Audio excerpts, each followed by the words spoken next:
Nëse Hashim tha që dënohet, çdo gjak i derdhur në Kosovë shkon dëm. E teksa ne ruajmë bindjen e pafajësisë në heshtje, armiqt tregojnë më këmbgulës se kurrë. Kjo më kujton historinë e lepurit që urrente Luanin mbret se ky i fundit përtonte të shkonte në gjuetie, po ushqehej kryesisht me familjarët e veçgjatit.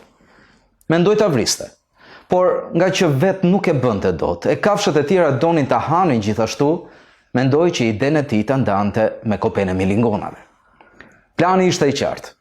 Milingonat, kur ta gjenin të pambrojtur Luanin, do i vërsuleshin e tinëzisht do e kafshonin derisa të ngorte. Ato pranuan, dhe teksa Luani po flinte me familjen e tij në lisin hierënd, shkuan drejt tij, i pushtuan të gjithë trupin e u përqendruan tek syt që ta verbonin sapo t'i hapte ato. Në gjykatën speciale të Kosovës, në Hag, Hashim Thaçi, Kadri Veseli, Recep Selimi dhe Jakub Krasniqi po gjykohen prej prillit 2023 për krime lufte. Serbët janë investuar me dëshmitar e dëshmi të vërteta ajo që t'i mbyllin përjet atje, por e vërteta është në anën tonë dhe liria nuk gjykohet. Luani u zgjuajt me rruar dhe sapi syt të kuptonte ku ishte, ato synuan ta kafshonin. I mbylli qepallat me forcë, duke i lënë në vend e vrapoi drejt pellgut aty pranë.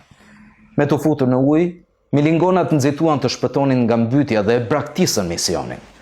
Luani bëri edhe 2-3 zhytje të vrullshme, pastaj doli në breg, ku i dha një të shkundur të fortë trupit për t'i larguar nga gëzofi i tij të gjitha insektet. Jepini zemër Luanit. Liria ka emër.